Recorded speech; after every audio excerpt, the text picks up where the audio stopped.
Bonjour à tous, bienvenue dans cette nouvelle édition, ce nouveau webinaire de l'Europe des communes. Aujourd'hui, on va parler de qualité de l'air. Vous allez voir, c'est une journée assez riche. On est très heureux d'avoir un certain nombre d'experts autour de la table pour vous parler de ce sujet. C'est un sujet évidemment assez compliqué parce que la qualité de l'air en tant que telle, c'est au final le résultat d'un certain nombre de politiques, d'un certain nombre de comportements qui eux-mêmes ont leur propre vie. Et de ce point de vue-là, la qualité de l'air, c'est encore une fois la réussite ou les échecs de beaucoup de différents leviers, y compris au niveau local. Donc, on veut essayer de brosser ça un petit peu de manière large. On a aujourd'hui autour de la table Bruxelles, en les personnes de François Wakenhut et Léa Geoffroy, qui sont à la DG Environnement à Bruxelles, qui vont nous faire un petit point sur les récentes évolutions législatives au niveau bruxellois. C'est une matière qui peut paraître complexe, mais voilà, l'idée c'est de manière assez pédagogique de vous expliquer un petit peu tout ça, les anciens textes, comment on est abouti sur la structure actuelle, et puis de faire le lien dans la mesure où c'est pertinent, évidemment, avec les collectivités locales et ce que ça veut dire pour votre action locale. On ira ensuite du côté de l'agence Cinéa pour explorer un programme que certains d'entre vous connaissent peut-être, le programme LIFE, qui va offrir un certain nombre d'opportunités de financement. On basculera vraiment là dans l'analyse des opportunités de soutien financier concrètes pour vos projets de qualité de l'air dans leur diversité.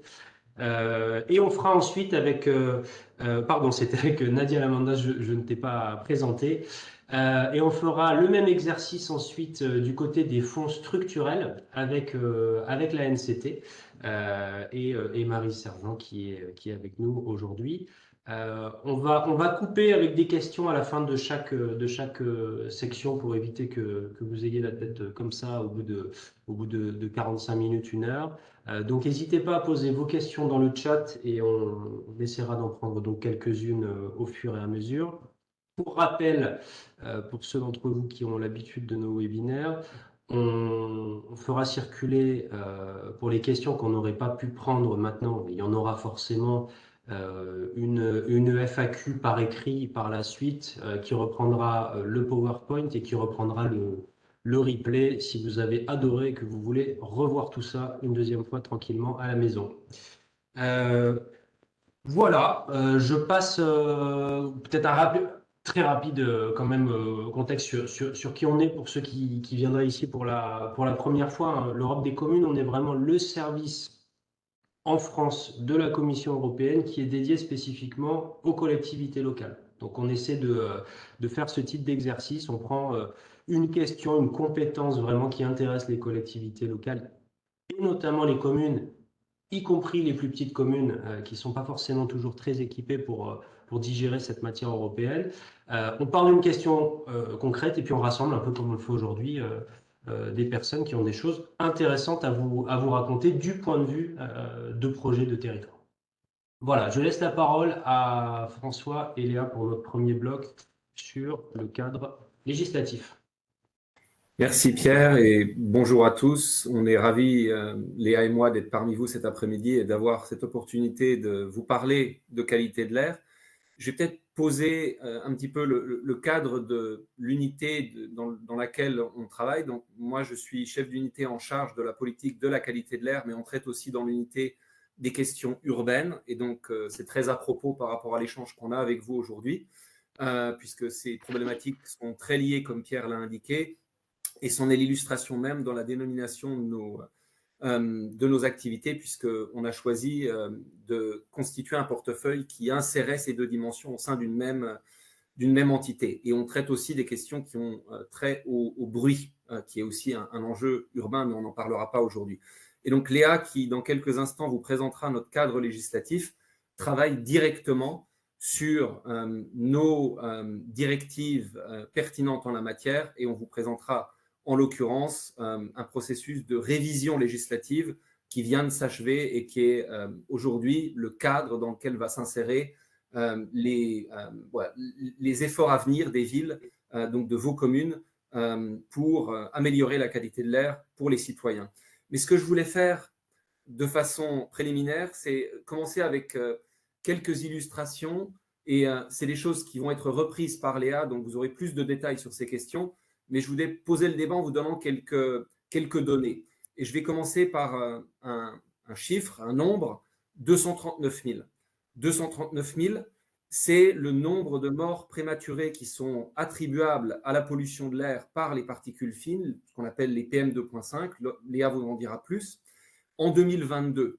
Donc c'est un nombre qui peut paraître impressionnant et qui l'est, et c'est un nombre qui a été produit par notre agence environnementale pour l'environnement qui est basée à Copenhague, et donc qui fournit une estimation qui est un ordre de grandeur qui doit nous interpeller et qui fait de la pollution de l'air le risque environnemental le plus important en Europe aujourd'hui. Donc ça pose le débat. Et évidemment, la mortalité, ce n'est pas la seule dimension qui interpelle d'un point de vue de santé publique, puisque la pollution de l'air, c'est aussi malheureusement des conséquences très directes sur la qualité de vie de nos citoyens, et c'est un facteur d'un certain nombre de problèmes de santé chroniques, par exemple en matière de système cardiovasculaire, en matière de cancer des poumons, et je vous donnerai une illustration là aussi sur le cancer du poumon en Europe, et c'est un chiffre de l'OMS cette fois-ci, de l'Organisation mondiale de la santé, qui estime que 17% des cancers des poumons en Europe sont dus à la pollution de l'air. Donc ça, c'est le cadre santé publique. C'est le levier principal qui fait qu'on doit agir, mais ce n'est pas le seul levier. On agit aussi sur la pollution de l'air pour des raisons sociales. Ces raisons sociales, elles ont trait au fait que les populations les plus vulnérables en Europe sont aussi les populations les plus touchées. Et donc ça, c'est à la fois le cas d'un point de vue de revenus. Donc, moins votre revenu est élevé, plus il est probable que vous soyez exposé à des niveaux de pollution élevés. Et c'est aussi en fonction de votre vulnérabilité physique. Les nouveau-nés, les personnes âgées sont plus vulnérables par rapport à la pollution atmosphérique. Donc, on a vraiment un enjeu social. Un autre enjeu qui est fondamental, et on est ici à la DG Environnement de la Commission européenne, c'est un enjeu environnemental. La pollution de l'air, c'est un facteur de dégradation de l'environnement qui est considérable, à la fois en termes d'eutrophisation et d'acidification des écosystèmes. Et c'est quelque chose qui est très tangible, on l'a chiffré. Aujourd'hui, en 2022, par rapport aux dernières données dont on dispose, notre agence pour l'environnement, encore une fois, a estimé que 73% des écosystèmes en Europe sont affectés par un niveau d'eutrophisation qui est négatif et qui est évidemment lié à des problèmes de pollution de l'air. Et la dernière dimension, celle qui est peut-être celle qui parle le plus facilement aux décideurs politiques qui pourraient être plus sceptiques sur la nécessité d'agir sur les autres leviers que j'ai mentionnés, c'est le levier économique. La pollution de l'air coûte cher. On a estimé au niveau européen que son coût pour la société aujourd'hui dans nos pays, donc dans l'ensemble de l'Union, se situe entre 231 milliards et 853 milliards d'euros par an, selon les calculs sur les impacts pour la santé qu'on prend en compte. Donc ça vous donne un ordre de grandeur de la nécessité d'agir sur le sujet, et c'est ce levier-là qui est à la source de notre action en termes de qualité de l'air et de réduction des émissions atmosphériques. Et ce que je voulais souligner avant de donner la parole à Léa qui va vous détailler notre cadre législatif tel qu'il a évolué, c'est que ce n'est pas une politique nouvelle en Europe. La politique liée à la qualité de l'air, c'est une politique ancienne, c'est une politique très établie, et c'est une politique qui s'inscrit un peu dans l'ADN de l'Union européenne. On a travaillé sur ces questions depuis les premières années d'élaboration de ce qu'on appelle notre acquis européen, puisque c'est quelque chose qui préoccupait déjà dans les années 70, dans les années 80. Mais ce qui est le point sur lequel je voudrais vous laisser avant de me faire relayer par Léa, c'est que c'est une politique qui est efficace. Les chiffres que je vous ai donnés tout à l'heure sur les impacts sur la santé publique montrent qu'on doit agir davantage, on doit agir plus, on doit redoubler d'efforts.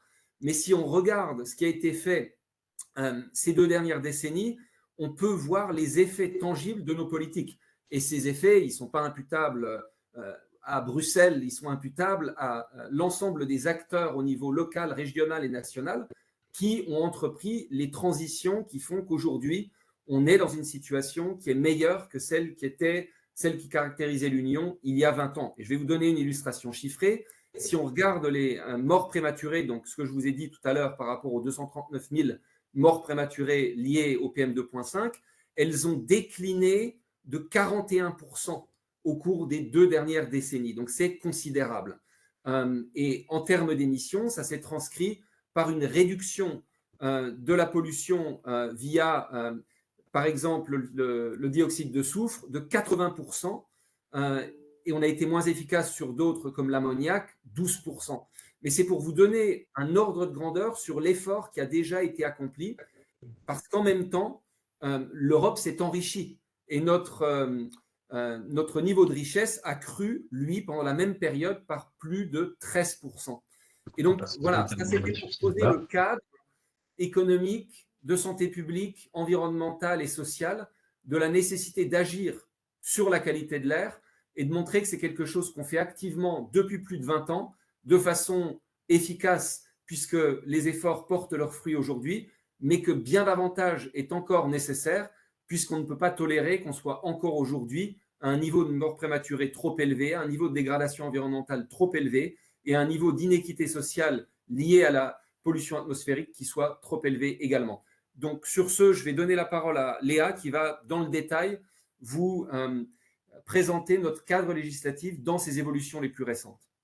Merci beaucoup François. Et comme tu viens de le mentionner, récemment, on a eu une évolution législative en termes de directives concernant la qualité de l'air ambiant, donc celle qui est mentionnée au début, tout en haut de ce slide. Et ce slide, il est là pour vous présenter le cadre légal qu'on a aujourd'hui en Europe en ce qui concerne la qualité de l'air. Et vous pouvez voir sur ce schéma qu'on agit sur 2 leviers à la fois. Donc d'abord, on fixe des objectifs pour avoir un air pur, c'est-à-dire l'air que vous respirez. Au niveau européen, il y a des niveaux pour chaque polluant qui sont fixés afin de s'assurer que les effets sur la santé et les écosystèmes soient réduits. Donc, c'est cette directive-là qui a été révisée récemment et dont je vais vous parler dans cette présentation. Mais en parallèle de ça, on réduit aussi les émissions de polluants, donc c'est-à-dire on régule les sources de pollution. Et ça, on le fait au moyen de 2 types de législation. On a d'abord la directive concernant les réductions des émissions de polluants atmosphériques. C'est un cadre qui est fixé au niveau européen et qui détermine sur la base étatique, donc pour chaque État membre, pour chaque polluant, on a une réduction en pourcentage qui doit être faite sur la base d'inventaires d'émissions nationaux qui doit être fait pour la période 2020-2029 et des ambitions supplémentaires pour la période 2030 et suivante. Au-delà de ça, on a aussi des régulations qui visent des secteurs un peu plus spécifiques.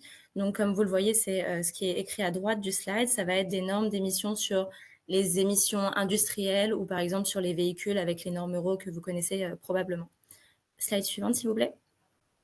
Alors, sur les 2 prochains slides, je vous ai fait un récap un peu de ce que François vient de mentionner. Donc, c'est une politique, la politique en matière de qualité de l'air, qui a eu des résultats très encourageants. On a une réduction de près de 45% des décès prématurés liés aux particules fines depuis 2005. Et on est aussi sur la bonne voie d'atteindre notre objectif de zéro pollution pour 2030 qui vise à réduire de 55% ce nombre de décès prématurés. Slide suivante, s'il vous plaît. Et comme François l'a aussi mentionné, il y a des impacts sur la qualité de l'air qui sont encore significatifs, que ce soit en termes d'impact sur la santé, d'impacts sociaux, d'impacts environnementaux et même d'impacts économiques, qui ont fait qu'on a dû agir au niveau européen pour revoir un petit peu le cadre légal et s'assurer qu'on est en pointe sur tous ces aspects de la législation. Slide suivante, s'il vous plaît. Dans le cadre du pacte vert, on a donc décidé de réviser ces normes environnementales et donc c'est celles qui ont attrait aux concentrations dans l'air ambiant et ça a notamment été mis en place après la révision par l'Organisation mondiale de la santé des recommandations en termes de concentration pour les effets sur la santé qui ont été publiées un peu plus tôt il y a quelques années. Slide suivante, s'il vous plaît.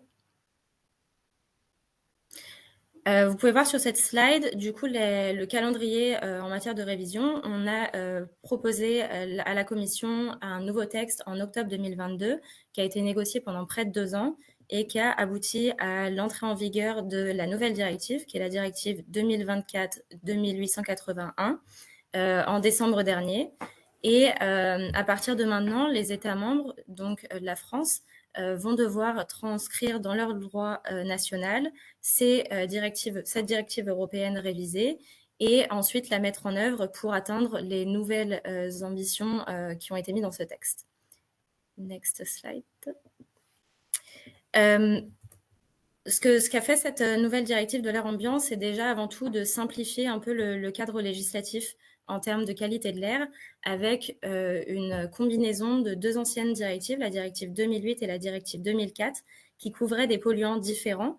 Et maintenant, on a un seul et même texte qui vise à donner un cadre harmonisé et plus clair, bien que plus ambitieux, sur les concentrations en termes de qualité de l'air. Slide suivante, s'il vous plaît. Quelles sont les nouveautés qui sont apportées par ce texte? Il y a plusieurs domaines dans lesquels on a amélioré largement le texte et le premier d'entre eux, c'est les dispositions qui concernent la santé et l'environnement. D'abord, on a fixé l'objectif zéro pollution à atteindre en 2050 au plus tard, mais au-delà de ça, on a aussi fixé des normes de qualité de l'air intermédiaires pour l'année 2030 et c'est ce que je vais vous présenter dans la slide suivante. Donc ce tableau, il résume les différentes valeurs limites qui doivent être respectées par les États membres. Dans la colonne en gras, vous voyez les nouvelles valeurs qui vont être applicables à partir de 2030 et vous pouvez les comparer avec celles qui sont applicables actuellement et qui seront applicables jusqu'en 2030, qui sont dans la colonne juste avant celle-ci. Donc vous voyez qu'il y a une réduction pour la majorité des polluants assez significative de la valeur qui doit être respectée. Et vous avez aussi une comparaison qui peut être faite avec les recommandations de l'Organisation mondiale de la santé qui sont présentées à droite du tableau. Et vous verrez aussi que ce n'est pas un alignement qui est total avec les recommandations de l'Organisation mondiale de la santé, mais c'est un alignement qui est partiel. Donc, dans ce tableau-là, vous voyez les moyennes de long terme, donc ce sont des valeurs annuelles, mais dans la slide suivante, s'il vous plaît, il y a aussi les valeurs à plus court terme qui régulent ce qui va être, par exemple, des pics de pollution pour s'assurer que les concentrations journalières ou même en termes horaires sont à des valeurs qui ne sont pas trop néfastes pour la santé. Là aussi, vous pouvez voir qu'il y a eu des nouvelles valeurs qui ont été rajoutées, notamment pour les particules fines, donc les PM2.5 ou pour le NO2, où on a des valeurs journalières qui ont été créées et qui vont être applicables à partir de 2030. Slide suivante, s'il vous plaît. Au-delà de ces valeurs limites, on a aussi d'autres métriques qui permettent de contrôler les concentrations de polluants au niveau des États membres. On a une obligation de réduction de l'exposition moyenne. Ce n'est pas un nouvel instrument qui a été instauré par la nouvelle directive, mais la méthodologie pour le calculer et les polluants qui sont couverts par cette métrique ont un peu changé. Et donc maintenant, on va demander à ce que sur des unités territoriales, qui vont être de la taille des NUTS 1 ou NUTS 2. C'est peut-être pas des unités géographiques avec lesquelles vous êtes familier, mais ça peut être par exemple, ça va être déterminé par la transposition au niveau de droit français, mais ça peut être par exemple au niveau des régions. Donc, il va avoir une obligation de réduire la pollution en fond, donc loin des sources de pollution, de 10 à 25% en fonction du taux actuel de pollution dans ces zones-là. Donc ça va être pour l'obligation de réduction de l'exposition moyenne, mais on a aussi d'autres outils comme les seuils d'alerte et seuils d'information qui, lorsqu'ils sont dépassés, vont, pour le seuil d'alerte, déclencher l'adoption de mesures pour la zone qui est en dépassement afin de réduire l'exposition et la durée du pic de pollution. Et des seuils d'information qui vont déclencher la mise en place d'informations pour les populations les plus sensibles qui vont déjà être atteintes par ce seuil de pollution lorsqu'il se déclenche. Slide suivant, s'il vous plaît. Alors, on sait que toutes les valeurs qui ont été présentées juste avant sur les slides précédents, c'est des objectifs qui sont assez ambitieux et qui, pour certaines raisons très tout à fait normales, ne peuvent pas être forcément respectées dans toutes les zones. Et pour cela, on a mis en place un article 18 qui permet de reporter le délai d'application de ces normes pour certaines zones sur la base de justifications qui sont clairement définies dans l'article 18 et qui vont en contrepartie mettre en place certains éléments qui sont décrits. Donc ça va être notamment l'établissement d'une feuille de route afin d'assurer que bien que les valeurs ne sont pas applicables ou sont repoussées dans le temps, il y a quand même des actions qui sont prises pour permettre à terme de pouvoir se conformer aux nouvelles valeurs limites et permettre de réduire l'impact sur la santé de la pollution. Et donc, il y a plusieurs conditions, mais l'information importante peut-être pour vous aujourd'hui, c'est le fait que, afin d'être pris en compte, cette demande, elle doit être effectuée avant le 31 janvier 2029 et elle doit se faire sur la base d'une feuille de route, que j'expliquerai un peu plus tard. Slide suivant, s'il vous plaît. Une deuxième nouveauté, ça va être une meilleure gouvernance et une meilleure application du texte. Et pour ça, on a mis en place plusieurs dispositions qui ont été un peu revues. Mais ce qui va vous intéresser, je pense, aujourd'hui, c'est celle sur l'efficacité des plans relatifs à la qualité de l'air. Et je détaille ça dans la slide suivante. Vous pouvez avancer encore un peu. Donc, on a deux feuilles de route et plans pour la qualité de l'air. Vous pouvez encore passer une fois. Voilà, donc on a le plan de qualité de l'air qui est quelque chose qui peut-être vous est déjà familier. Donc, lorsqu'on a un dépassement des valeurs limites dans une zone, il y a un plan de qualité de l'air qui doit être mis en œuvre. Mais au-delà de ça, on a créé un nouvel outil qui s'appelle la feuille de route. Et c'est un plan de qualité de l'air, en réalité, qui va être requis avant même l'application des nouvelles valeurs limites en 2030 ou plus tard s'il y a un report du délai, qui va permettre de mettre la zone sur la bonne trajectoire pour atteindre la nouvelle valeur limite en temps et en heure. Slide suivante, s'il vous plaît. Une autre amélioration de la disposition sur les plans et les feuilles de route, ça va être un cadre en termes de timing qui va être beaucoup plus précis et qui va aider à simplifier le temps qui est requis et ce qui va mettre en place, ce qui va déclencher l'élaboration d'un plan de qualité de l'air ou d'une feuille de route. Donc tout ça, c'est précisé dans l'article 19 et ça va être dans votre loi de transposition. Mais comme vous pouvez voir sur la slide, il y a un cadre en termes de temporel qui est beaucoup plus défini et qui va permettre d'avoir une meilleure mise en œuvre de cet article. Slide suivante, s'il vous plaît. On a aussi amélioré les dispositions en matière de surveillance et d'évaluation. L'entièreté de la directive repose sur le fait que les zones et la pollution de l'air dans les zones est correctement mesurée et mesurée où elle devrait être mesurée. Et pour ça, on a mis en place, on a un peu changé légèrement le cadre de surveillance de la qualité de l'air et je le détaille dans la slide suivante. L'idée ici, c'est pas de passer dans l'ensemble des critères d'évaluation pour savoir combien de stations de mesure il faut mettre dans chaque zone, mais l'idée, c'est de vous montrer que le principe de cette disposition, c'est d'avoir une obligation d'avoir plus de stations de mesure, plus la concentration en polluants dans une zone est importante, et d'en avoir moins dans les zones où la qualité de l'air n'est en réalité pas un problème, n'est pas problématique. Donc, c'est un peu de centraliser les coûts là où on en a le plus besoin. Et il y a aussi une approche qui a été accentuée sur la modélisation, donc de permettre dans les zones d'utiliser la modélisation afin de complémentariser l'approche en termes de surveillance par des points de mesure. Slide suivante, s'il vous plaît. Quelque chose qui pourrait être aussi intéressant à votre niveau, c'est la création des super sites de surveillance. Donc, on a les points de mesure que je vous ai présentés sur la slide précédente qui visent les polluants qu'on connaît déjà et pour lesquels on a des valeurs cibles ou des valeurs limites. Mais il y a aussi des polluants qu'on appelle avec des préoccupations émergentes. Et pour cette raison, on a senti la nécessité de mieux connaître ces polluants et de mieux connaître leur concentration à travers les territoires européens. Et pour ça, on a créé ces super sites de surveillance qui vont mesurer toute une variété de polluants dans des zones de pollution de fond, donc c'est-à-dire loin des sources de pollution. Et je vous ai mis ici un aperçu de l'annexe 7 de la directive qui a 3 tableaux Le premier tableau, ça va concerner les polluants qui doivent être mesurés en zone urbaine, loin des sources de pollution. Le deuxième tableau, ça va être pour la pollution rurale. Et le dernier tableau concerne les mesures qui ne sont pas obligatoires, mais les polluants qu'on recommande quand même de mesurer à ces points de mesure. Slide suivante, s'il vous plaît. Enfin, je voulais terminer par mettre un peu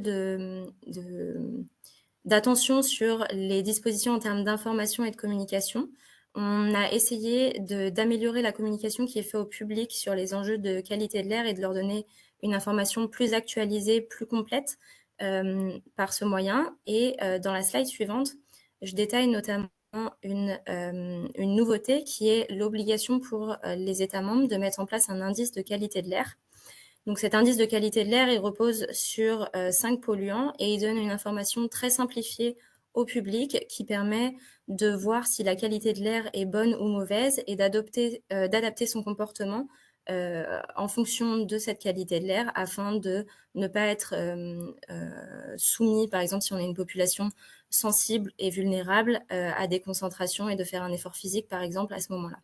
Donc, il y a 2 manières de développer cet indice de qualité de l'air. Soit il peut être fait au niveau national ou local. Je crois qu'en France, vous avez déjà un indice de qualité de l'air similaire, mais il y a une autre possibilité qui est aussi d'utiliser l'indice de qualité de l'air qui est réalisé par l'Agence européenne de l'environnement. Et j'ai fait ici 2 screenshots de ce que montrait l'index de qualité de l'air, l'indice de qualité de l'air vendredi dernier, je crois.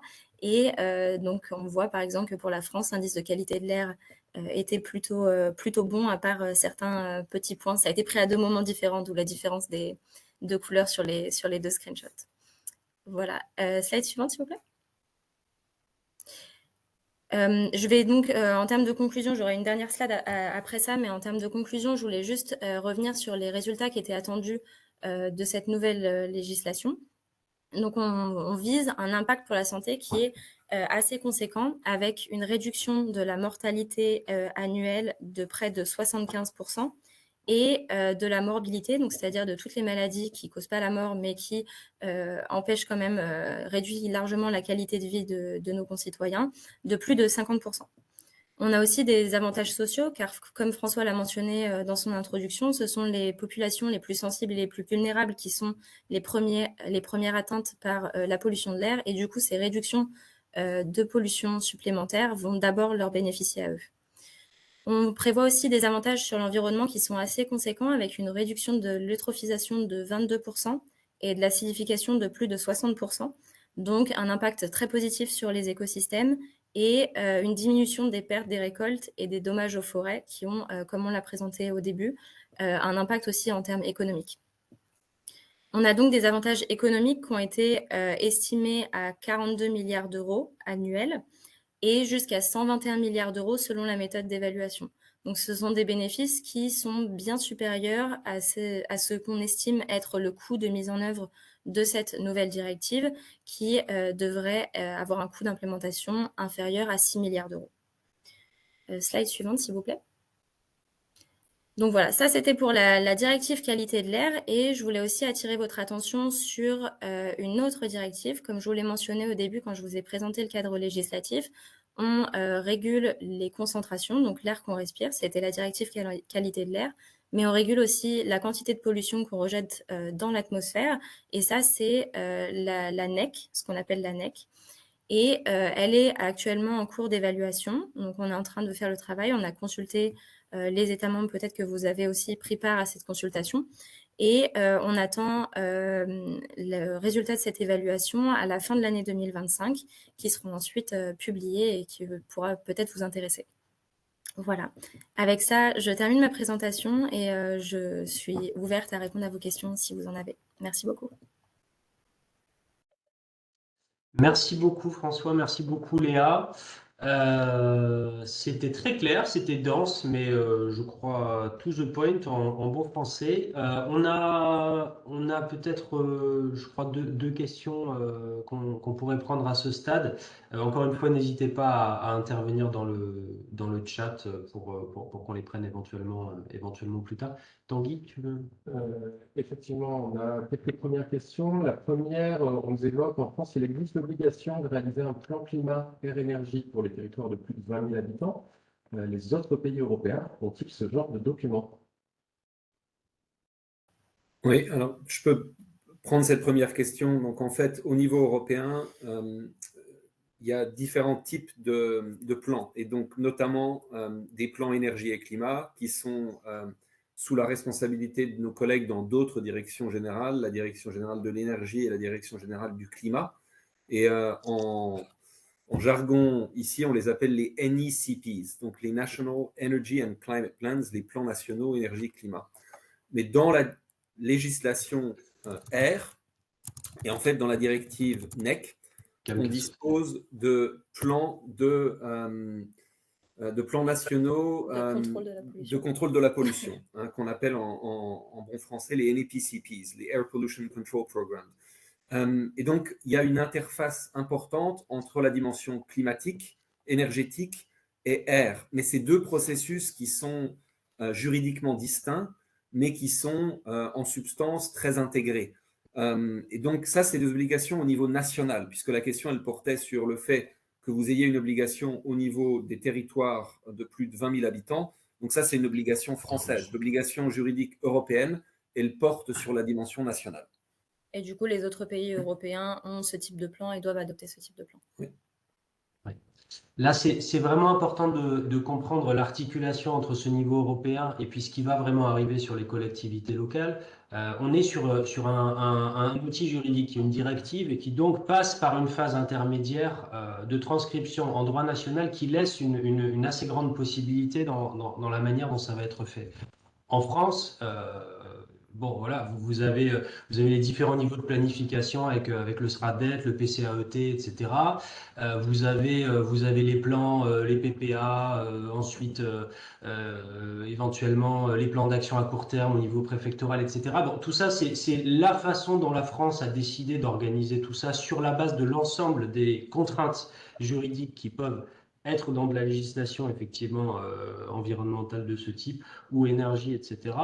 Donc ce qui va se passer, c'est que dans cette phase de transposition, finalement, ces textes, ces obligations en droit national vont, par définition, non pas s'imprégner, mais vont devoir s'ajuster à la nouvelle réalité au niveau européen, ici particulièrement par rapport à la qualité de l'air qui, effectivement, depuis 2016, maintenant, est dans cette planification au niveau interco, plus de 20 000 habitants. Donc voilà, c'est une phase, c'est tout l'intérêt aussi de ce travail qu'on essaie de faire avec vous sur ces webinaires, c'est d'anticiper un peu ce qui va venir. Mais là, il y a une phase de travail et de percolation, j'allais dire, qui va finir par aboutir à un changement dans ces différents textes de planification, plans d'urgence en cas de dépassement, etc., tels que vous les connaissez et les pratiquer à votre échelle à vous. Voilà. Tanguy, je crois qu'on avait on a plusieurs autres questions. On a quelques questions qui sont apparues progressivement. Une deuxième serait concernant le calendrier. Quelle zone pourrait être éligible à un report? Les zones industrielles pourraient-elles être concernées? Alors, oui, j'ai vu cette question. Alors, il n'y a pas de définition de la zone industrielle dans le texte européen, mais si je peux rentrer dans le détail pour le report des délais d'application des nouvelles valeurs limites, on a deux types de justifications qui peuvent être invoquées pour avoir un report. On a soit une preuve qui est démontrée avec de la modélisation qui prouverait que ce ne serait pas possible, même en prenant les mesures nécessaires d'atteindre les valeurs limites. Donc ça, c'est une première justification qui permettrait d'avoir une extension jusqu'à 5 ans avec une possibilité de renouveler de 2 ans. Et on a aussi une justification qui serait faite sur les caractéristiques de dispersion du site, les conditions orographiques, les conditions climatiques défavorables, les contributions transfrontalières ou lorsque le respect des valeurs limites serait conditionné avec le remplacement d'une énorme fraction des chauffages individuels. Et dans ce cas-là, il y aurait des reports du délai jusqu'à 10 ans qui pourraient être donnés. Mais donc, il n'y a pas de report qui serait uniquement sur le fait qu'il y a l'existence d'un site industriel, si telle est la question. Il y avait une autre question que je peux peut-être prendre sur l'action qui est entreprise par la Commission dans le cas où un État membre ne respecte pas les normes de la directive. Donc, sur la directive telle qu'elle a été révisée, évidemment, on n'en est pas encore à ce stade, puisque, comme l'a expliqué Léa, elle devra d'abord être transposée d'ici décembre 2026, et on entrera ensuite dans une phase de mise en œuvre qui permettra de regarder si les États membres sont en mesure d'honorer l'ensemble des obligations de la directive. Mais comme cette directive, elle s'inscrit dans la continuité de directives précédentes, je peux vous donner aujourd'hui les chiffres sur le nombre d'infractions qui sont ouvertes en matière de qualité de l'air. Donc, c'est 23 et 15 États membres sont concernés.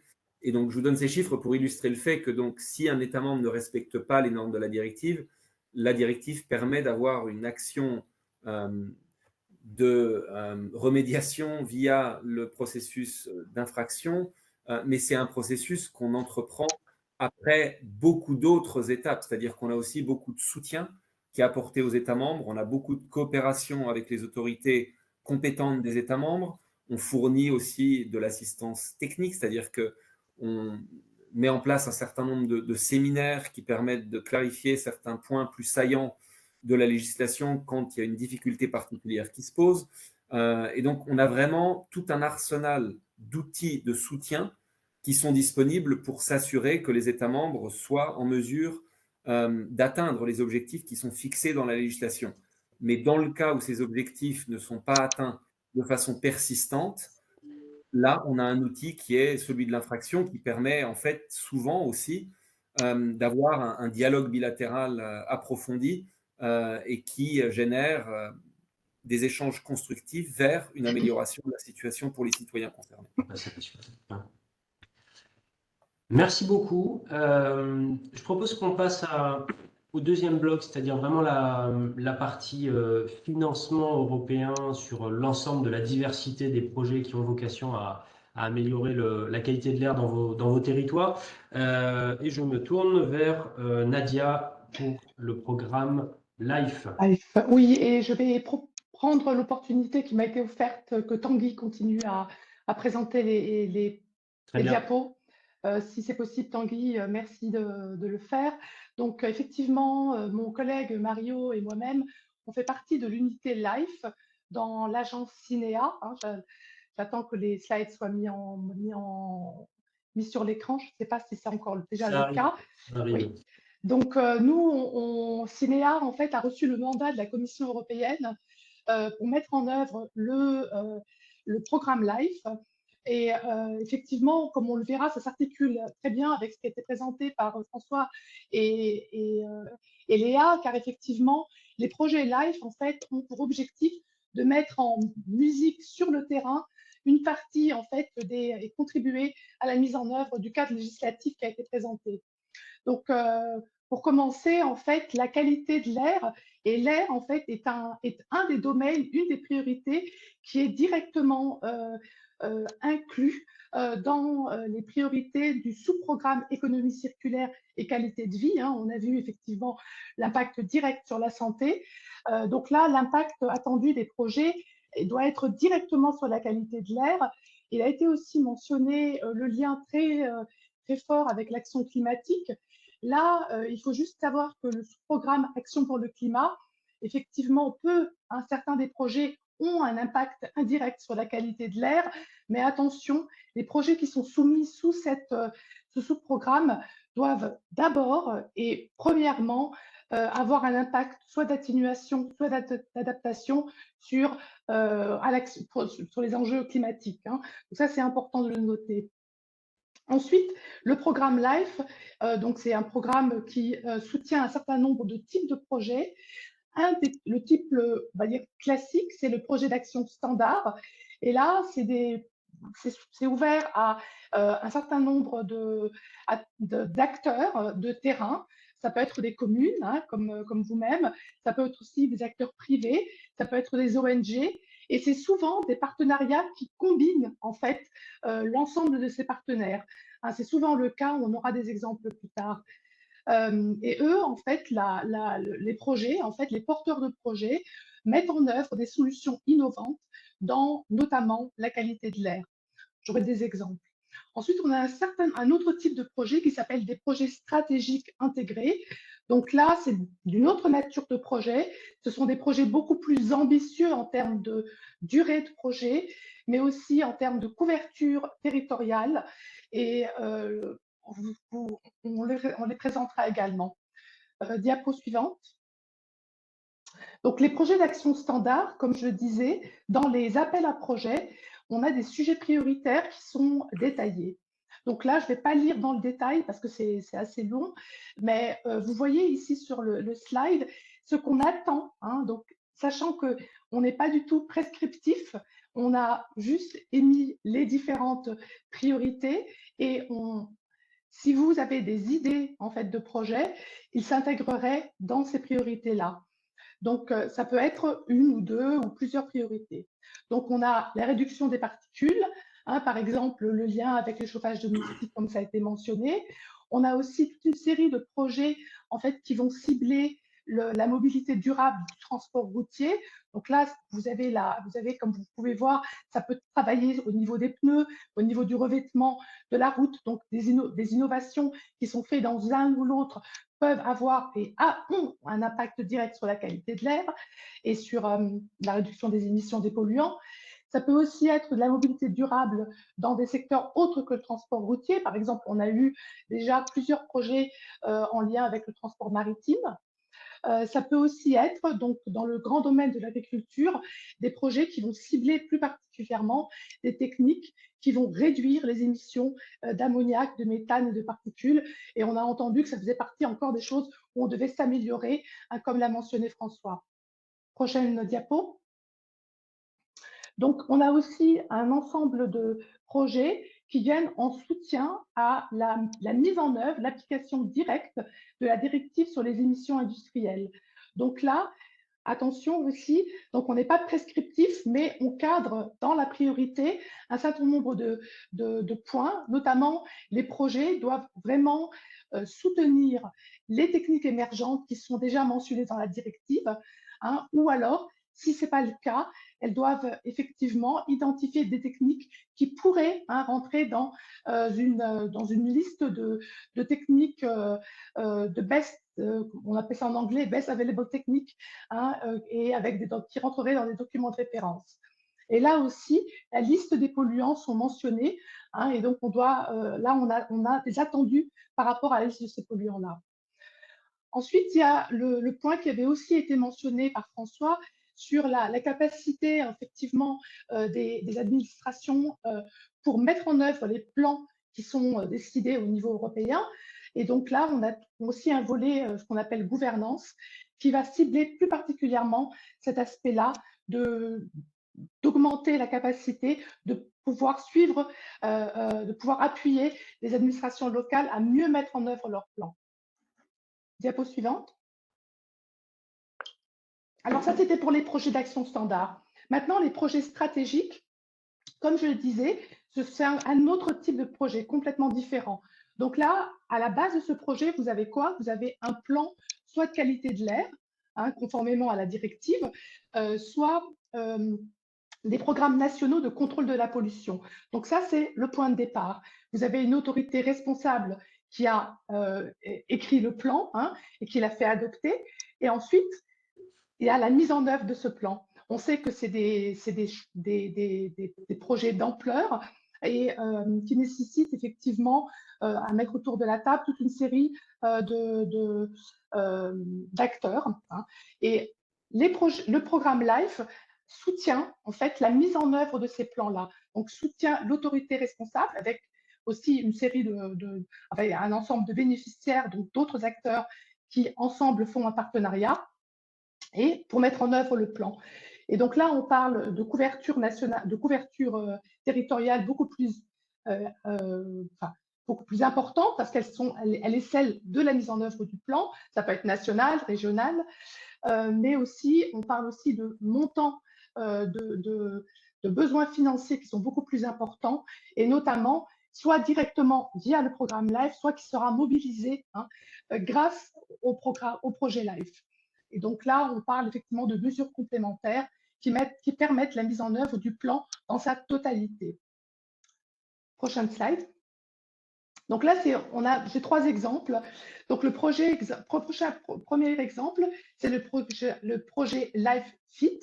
Donc là, c'est ciblé sur tester, mettre en œuvre en fait l'intermodalité entre, par exemple, entre le rail et le transport routier et le rail pour réduire les émissions. Donc ce projet, moi, ce qui est important là, ce que vous pouvez voir, c'est que les résultats attendus sont chiffrés. Donc, on attend des projets qui soient pas juste des approches théoriques, par exemple, sur l'intermodalité, mais bien la mise en œuvre sur le terrain et des tests, des mesures, des objectifs précis qui permettent effectivement de prouver que, par exemple, une technique va fonctionner, et c'est montré par un certain nombre de résultats chiffrés et quantifiés. Prochaine diapo. Là, vous avez un autre projet qui est mis en œuvre en France, en Bretagne. Donc là, vous avez 2 bénéficiaires, la Chambre régionale d'agriculture de Bretagne et une ONG. Et ensemble, ils testent et ils développent des techniques émergentes, des techniques spécifiques agricoles pour moins émettre en ammoniac. Et là aussi, c'est très concret. Vous avez 30 agriculteurs qui sont volontaires pour tester ces techniques. Et vous avez aussi un plan de reproduction si ces techniques marchent. Donc ça, c'est prouvé par des mesures de reproduction dans toute la Bretagne. Donc voilà, un autre type de projet. Donc ces 2 types de projets-là, ce sont des projets d'action standard. Et comme vous voyez, il y a des mix entre des ONG et des administrations locales. Prochaine slide. Donc là, c'est un projet intégré. Donc, vous voyez déjà, les montants sont beaucoup plus importants. Vous avez une durée aussi de projet de 9 ans. Et surtout, vous avez une couverture territoriale dans ce cas-là qui couvre 6 régions dans le bassin de Pau, donc qui est une zone particulièrement affectée sur la qualité de l'air. Et là, vous avez une ambition de projet, donc un plan, et le projet intégré, là, va soutenir la mise en œuvre de ce plan dans toute son approche, c'est-à-dire dans tous ses piliers, l'agriculture, le transport. Vous avez toute cette intégration-là. Un autre point qui est important ici, c'est que vous avez une contribution européenne de 10 millions d'euros. Vous avez un budget complémentaire des porteurs de projets qui va monter ce budget à peu près 17 millions d'euros. Mais dans le projet, vous avez aussi un objectif de mobiliser des fonds complémentaires qui sont à hauteur d'1 milliard. Donc, vous voyez le levier qui est permis par ce type de projet-là. Donc, ça fait partie des objectifs propres du projet, c'est de mobiliser tous ces fonds complémentaires qui sont nécessaires à la mise en œuvre du plan. Prochaine slide, et c'est ma dernière. Donc, là, c'est vraiment très, très rapide ce que je vous ai présenté, et désolée pour ça, c'est le temps qui est imparti. Mais ce qui est important ici, c'est que vous avez donc des appels qui sont annuels, et donc de manière annuelle, vous avez on ouvre ces appels annuellement. On a un cofinancement européen qui est limité à 60% des coûts éligibles. Ça veut dire que 40% sont apportés par les porteurs de projets ou des fonds des cofinanceurs, sachant que les cofinanceurs ne peuvent pas être des projets européens. Ça, c'est important de le noter. Ça pourrait être, par exemple, l'ADEME, juste pour le mentionner comme ça. C'est ouvert à toute entité légale, publique, privée, enregistrée en France ou ailleurs. Vous pouvez aussi avoir des partenariats entre États membres. Les prochains appels, c'est demain, c'est mi-avril 2025, mais on en aura aussi en 2026, en 2027, et puis peut-être aussi après, on espère, avec généralement 3 mois d'ouverture d'appels. On a des journées d'information européennes qui sont organisées tous les ans par CINEA, c'est en ligne. Cette année, ça sera vers mi-mai. Donc, je vous invite à suivre, à regarder sur le site Life pour voir quand est-ce qu'aura lieu le prochain appel, prochaine journée d'information. Sachez qu'il y a un point national France, qui est au sein du ministère. D'ailleurs, je vous ai mis l'adresse email, qui organise aussi des journées d'information. Et donc, c'est à peu près toujours autour de celle européenne, donc je n'ai pas les dates encore. Et là, on rentre aussi plus précisément sur les conditions des conditions, des subventions, des choses comme ça, un peu plus précisément. Quels sont les coûts éligibles? Voilà. J'ai terminé ma présentation. Et voilà, il y a mon collègue aussi, Mario, qui est avec moi, qui est l'expert qualité de l'air et qui peut répondre à des questions. Très bien, merci beaucoup. C'était clair et concis. Pour l'instant, pas de questions spécifiques vraiment autour de Live, ça viendra peut-être, mais du coup, je propose de toute façon qu'on avance côté ANCT pour laisser un petit peu de temps aussi aux questions éventuelles. Et puis parce que l'heure tourne, Marie, je t'en prie. Oui, alors je vais faire comme mes collègues. Bonjour à tous. Je veux bien que vous passiez des slides, ce sera peut-être plus rapide et plus simple, si ça vous convient comme ça. Donc, je vais vous présenter rapidement les objectifs de la politique de cohésion et les financements qui découlent de cette politique européenne qui permettent de financer notamment des projets sur l'amélioration de la qualité de l'air. Je vais vous présenter également quelques exemples de projets et comment mobiliser ces fonds. Donc, la politique de cohésion, son ambition, c'est de réduire les écarts de richesse et de développement entre les régions de l'Union européenne sur 3 volets, économique, social et territorial.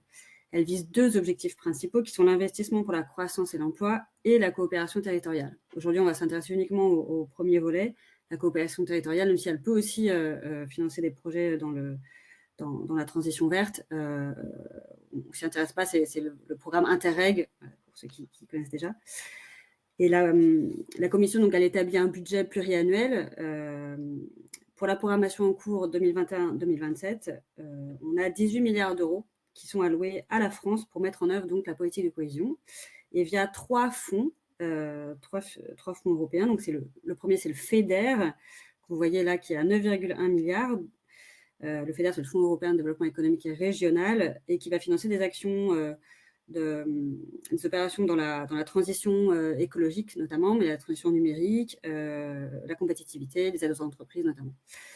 Vous avez également le FSE, le Fonds social européen, à 6,7 milliards d'euros, qui finance là des projets dans l'inclusion sociale, l'emploi, la formation. Et le tout dernier, c'est le FTJ, c'est le Fonds de transition juste à 1 milliard d'euros, qui est tout récent et qui va financer là des projets un peu plus de transition verte à fort potentiel innovant sur quelques territoires. Ces 18 milliards d'euros, ils sont gérés à 65% par les régions, donc les conseils régionaux, et le FEDER, qui nous intéresse particulièrement aujourd'hui, est géré à 100% par les conseils régionaux. Je vais passer à la slide suivante, s'il vous plaît. Si on zoome un petit peu, alors on ne voit pas très bien, mais ce qui nous intéresse là, ce sont les 3,4 milliards d'euros sur l'objectif Une Europe plus verte. Oula. Oui, pardon.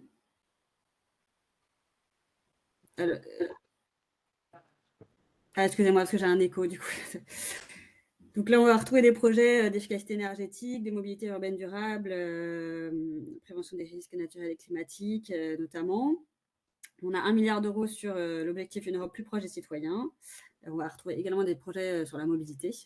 Et 1 milliard d'euros donc sur une transition juste vers la neutralité climatique, qui est là le FTJ. À savoir que la politique de cohésion s'inscrit dans une logique territoriale, donc en apportant des réponses adaptées aux spécificités de chaque territoire. Donc chaque région elle bénéficie d'une enveloppe qu'elle répartit ensuite selon différents axes d'intervention qui correspondent bien aux spécificités en fait, économiques, sociales, géographiques de son territoire. Je pourrais prendre la question sur l'articulation. La slide suivante, s'il vous plaît. Si on zoome encore un petit peu plus sur ces 3 objectifs, rapidement, sur les 3,4 milliards, vous voyez là le camembert qui s'affiche, avec une grosse partie qui va sur l'efficacité énergétique, mais également, vous voyez, 17% sur les mobilités urbaines et durables. Et on a donc des indicateurs à renseigner sur la politique de cohésion avec des objectifs à atteindre. Par exemple, plus de 1300 km de pistes cyclables qui doivent être soutenues, financées, notamment par du FEDER, à horizon 2029. Ce sera vraiment la clôture de la programmation. Je passe à la slide suivante. Sur une Europe plus proche des citoyens, cet objectif, il est dédié vraiment plutôt aux petites collectivités, notamment, petites et moyennes collectivités. Là, on va soutenir des initiatives territoriales, des investissements territoriaux intégrés, avec une gouvernance, un partenariat à l'échelon très local. Et on va retrouver des projets de mobilité durable, notamment, de rénovation énergétique. Il y a une diversité de projets là aussi qui est assez importante. Et enfin, sur le dernier fonds, le FTJ, là, on a 1 milliard d'euros, mais vraiment 700 millions qui sont, en fait, qui permettent de soutenir des aires géographiques très limitées. Vous le voyez, on voit à l'écran sur la carte. C'est 6% du territoire hexagonal qui participent, eux, à 70% des émissions industrielles de CO2. Donc ça cible vraiment quelques territoires métropolitains. Et là, on va financer des sujets assez variés, recherche RDI, création d'entreprises ENR, économie circulaire. Si je passe à la slide suivante, je vais vous présenter quelques mesures, enfin, c'est un panel un petit peu de toutes les mesures qu'on va pouvoir financer sur la transition verte et la qualité de l'air, un peu au sens large. Donc, vous voyez, on a évidemment beaucoup de sujets sur les mobilités durables. On vient financer des aires de covoiturage, des pistes cyclables, la création de lignes de bus, l'acquisition de matériel roulant à Poitiers, par exemple.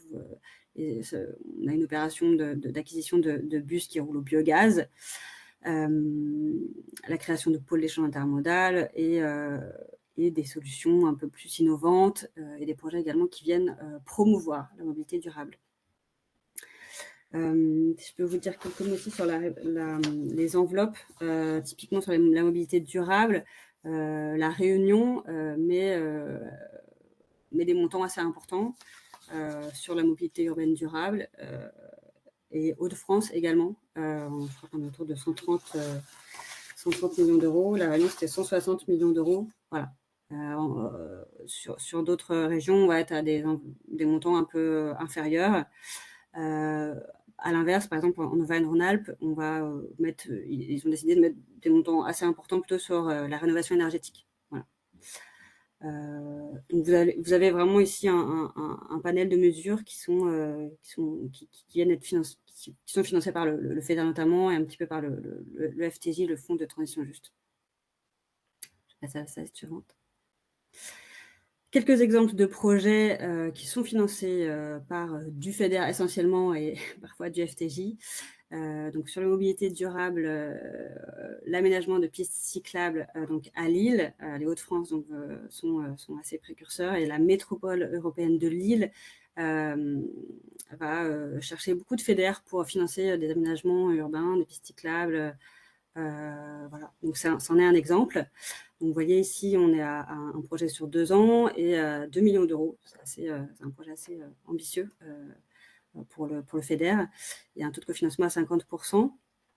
Donc là, dans cette volonté de développer les mobilités douces, la ville a donc ce projet d'aménagement pour réaliser un premier tronçon de pistes cyclables.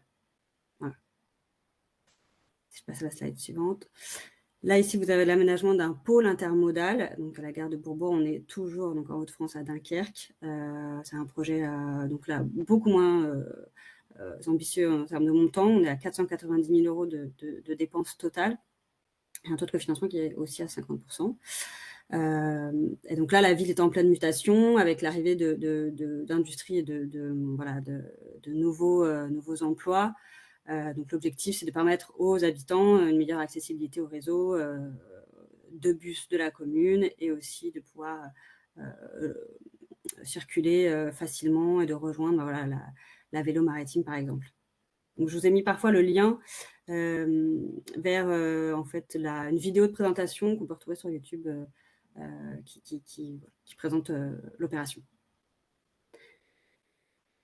Je vous ai mis là l'exemple d'un très gros projet à 9 millions d'euros sur la construction d'un groupe scolaire à Chambéry. Là, les diagnostics thermiques étaient tellement mauvais qu'on n'est pas sur la rénovation, on est vraiment sur la démolition ou reconstruction du groupe scolaire, avec un agrandissement également, avec évidemment l'ambition d'avoir de très bonnes performances énergétiques.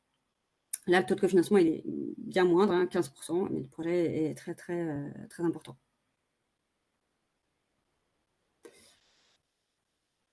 Autre exemple, là, on n'est pas sur de l'aménagement, on n'est pas sur des travaux lourds, mais plutôt le financement d'études stratégiques. Là, c'était pour la préfiguration d'OAP, donc les orientations d'aménagement et de programmation.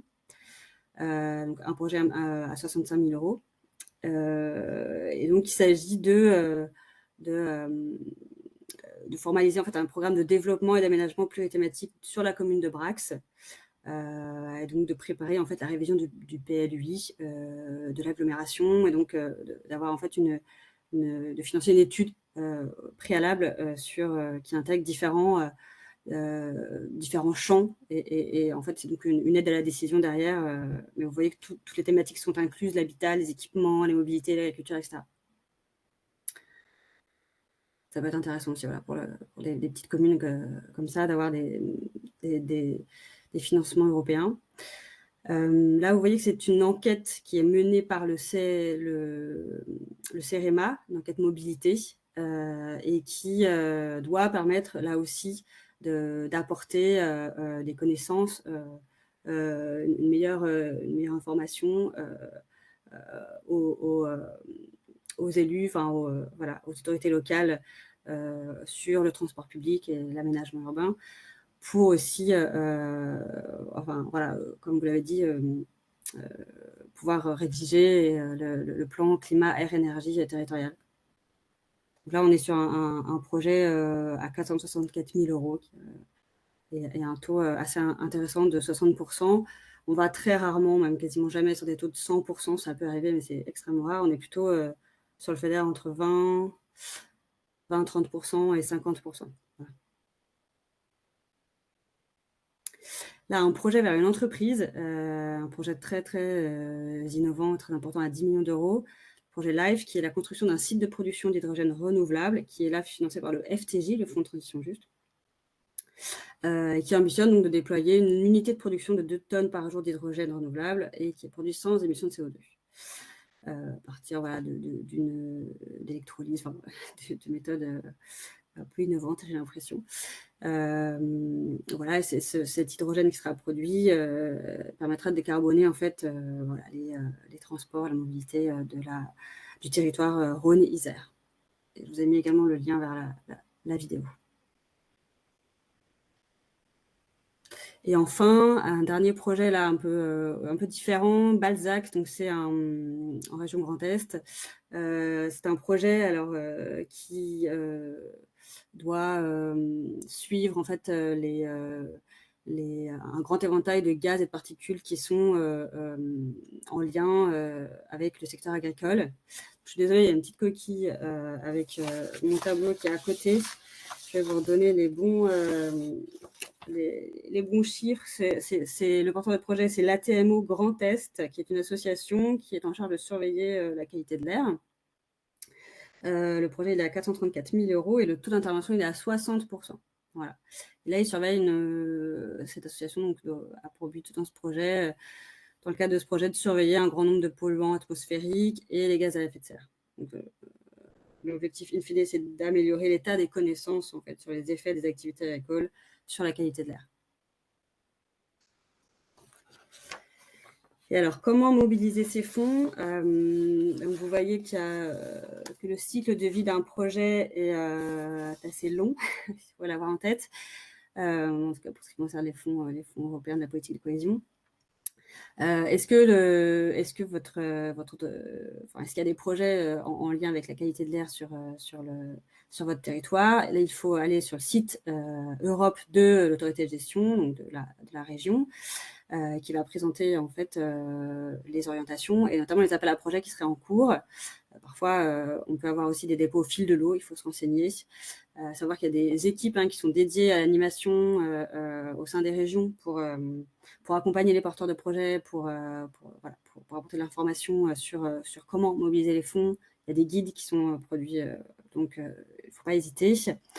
Mais effectivement, les étapes sont assez longues. Il faut d'abord faire une demande de subvention. Après, il y a un passage en comité, en instruction, des allers-retours avec les services instructeurs.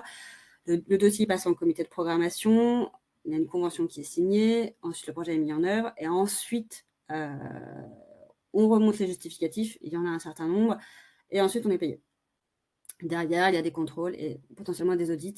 C'est à avoir en tête avant effectivement de s'engager dans les fonds européens. Il y a quelques contraintes, mais vous voyez qu'il y a des communes parfois qui y vont et ça se passe très bien. Sachant aussi que parfois, vous pouvez faire une demande d'avance. Certaines régions le font, d'autres non, mais ça peut être faisable. Voilà, je crois que je vous ai tout dit. Et dernière slide, oui, les types de dépenses éligibles, vraiment une typologie assez large, tous les frais de fonctionnement, les dépenses de personnel, les frais d'infrastructure. Vous avez vu qu'on finance des très gros travaux d'aménagement aussi. Et parfois, on peut mettre en place des options de coûts simplifiés ou des coûts forfaitaires qui permettent aussi d'être beaucoup plus rapide dans l'instruction, dans le paiement, sans forcément transmettre des justificatifs pour chaque dépense, chaque euro qui est financé par les fonds européens. Et ma dernière slide, c'est les adresses mail. Donc, vous voyez, vous avez un point de contact dans chaque région qui est là pour vous renseigner. Voilà. Merci beaucoup, Marie. Peut-être pour prendre quelques questions, on a déjà débordé, donc on sera relativement rapide et encore une fois, on essaiera de répondre par écrit à ce qu'on n'a pas pu traiter. Mais une question pas évidente dans tout ça, la place de la biomasse et du chauffage au bois qui illustre évidemment très bien la complexité parfois d'arbitrer entre, j'allais dire quasiment des injonctions contradictoires dans ce cas-là, c'est-à-dire réduction des gaz à effet de serre et en même temps réduction des polluants atmosphériques. Peut-être pour préciser effectivement qu'au niveau européen, on a des objectifs très clairs de promotion des renouvelables et on sait notamment sur tout ce qui va être chaleur que c'est un des leviers existants, la biomasse, à la fois à l'échelle industrielle, à l'échelle d'un réseau de chaleur et au niveau domestique. Premier point à garder en tête, c'est que tous ces efforts et ces grands objectifs qui sont décidés au niveau européen, c'est pas fait n'importe comment, c'est fait avec un effort de projection et de planification globale qui met sur la table au même moment l'ensemble des contraintes et l'ensemble des objectifs et qui essaie de trouver le juste équilibre au niveau européen entre ces différentes contraintes. Bon, la biomasse en tant que telle, dans la directive renouvelable, typiquement, qui donne ces objectifs, on ne va pas trouver de limites en termes de polluants atmosphériques. On va trouver des limites en termes de soutenabilité de cette biomasse, mais ça, c'est un autre sujet. Par contre, au niveau européen, on va quand même réglementer tout ça. Et François, Léa, je ne sais pas si vous voulez intervenir, mais via toute la partie éco-conception, éco-design, qui va réglementer de manière très précise les technologies de combustion, pour faire clair, que ce soit de la chaudière, que ce soit de la cheminée, de l'insert, du poêle à granulés, etc., à la fois sur la dimension efficacité énergétique et sur la dimension polluant atmosphérique au sens large. Donc il y a au niveau européen quand même des normes qui donnent un cadre minimum à ce qu'on a le droit d'utiliser comme technologie pour, en synthèse, que ce soit un minimum efficient énergétiquement et pas trop sale d'un point de vue pollution. Et ensuite, la réponse un peu facile, c'est que c'est une responsabilité à chaque niveau de planifier pour trouver le juste équilibre entre ces différentes cibles, j'allais dire, ces différentes obligations, c'est-à-dire réduire les émissions de gaz à effet de serre et en même temps réduire les polluants. C'est pour ça qu'on invite, via les textes européens, et qu'on insiste autant dans la législation européenne sur la gouvernance de tout ça, c'est-à-dire qui va devoir faire des plans quand, à quel horizon, à quel niveau de planification. C'est justement pour essayer aux différents niveaux d'anticiper les conflits d'usage potentiels et de forcer cette planification intégrée au niveau national. Bon, en France, on a encore un peu de jambes avec le côté un peu climat-énergie et puis la partie prépa sur les polluants. Mais qu'en tout cas, au niveau régional, on a ces schémas intégrés, on a les PCAET, etc. Donc, tout ça, c'est en synthèse, on réglemente un minimum sur les technologies qui peuvent être utilisées. Ensuite, on planifie. Et après, il y a des outils et il y a des personnes très compétentes qui peuvent vous aider. Et je vois que Atmo Auvergne-Rhône-Alpes est très actif dans le chat avec tout un tas de bonnes pratiques et de conseils, et un lien notamment vers le site Air Attitude que je vous invite à aller consulter. Là, c'est vraiment se faire entourer par les experts à la maille granulaire de chaque projet pour en comprendre aussi les implications. Et tout ça, l'idée, c'est que ça se parle de manière à peu près intelligente. Je ne sais pas si sur ce point, Léa ou François, vous vouliez rajouter quelque chose. Je pense que tu l'as très bien expliqué, Pierre. Ça revient un petit peu à cette vision d'ensemble que j'avais donnée dans mon premier slide sur les différents niveaux de réglementation au niveau européen en termes de qualité de l'air. Donc, on a bien cette réglementation en termes de concentration dans la directive pour la qualité de l'air. Et ensuite, en complément de ça, on a aussi toutes ces régulations et ces directives qui visent à limiter à la source les différentes sources de pollution, que ce soit sur les véhicules, que ce soit l'éco-design, avec tout ce qui est poêle au bois ou chaudière ou ce genre d'éléments. Et donc, c'est un environnement normatif qui, à la fin, s'emboîte normalement et qui est mis dans des programmes de gouvernance au niveau des territoires pour que tout fonctionne ensemble. Donc, rien de plus à ajouter sur ce niveau-là. Merci. Ok, on arrive au bout. On voulait, pour les courageux d'entre vous qui sont encore là, simplement donner quelques éléments aussi sur, j'allais dire, sur une partie un petit peu plus soft de l'action européenne en la matière, autour de deux choses, des prix. Tout bêtement, j'allais dire, il existe des prix européens pour récompenser les bonnes pratiques, les mettre en avant. Donc pour ceux d'entre vous qui sont le plus engagés, le plus avancés et qui ont des choses à dire, soit parce que vous avez agi à votre niveau, soit parce que vous avez mobilisé des financements européens pour faire certaines choses, vous pouvez candidater à... alors il y a plusieurs choses. À droite, peut-être pour rester assez proche du propos de Marie, vous pouvez mettre en avant via les Régiostars vos meilleurs projets fonds structurels. Mais plus généralement en matière d'action verte urbaine, à garder en tête, c'est vraiment le prix de la capitale verte de l'Europe et le prix de la feuille verte qui est son équivalent pour les plus petites villes. Donc le message, c'est n'hésitez pas, y compris pour les plus petites villes. Il y a aussi de la reconnaissance qui peut être allée chercher à votre échelle. Slide suivante. On avait aussi la Semaine européenne de la mobilité. Évidemment, bon, les problématiques de mobilité sont cruciales sur ces enjeux-là. Donc, c'est aussi un bon moment. C'est tous les ans en septembre, une bonne période pour mettre en avant ce que vous pouvez faire et puis aller aussi réseauter dans le bon sens du terme avec d'autres collectivités au-delà des frontières européennes. Et l'importance des réseaux, c'était mon dernier point sur les slides suivantes. L'importance pour ceux d'entre vous, encore une fois, qui veulent soit, j'allais dire, se mettre en avant, soit aller chercher de l'inspiration,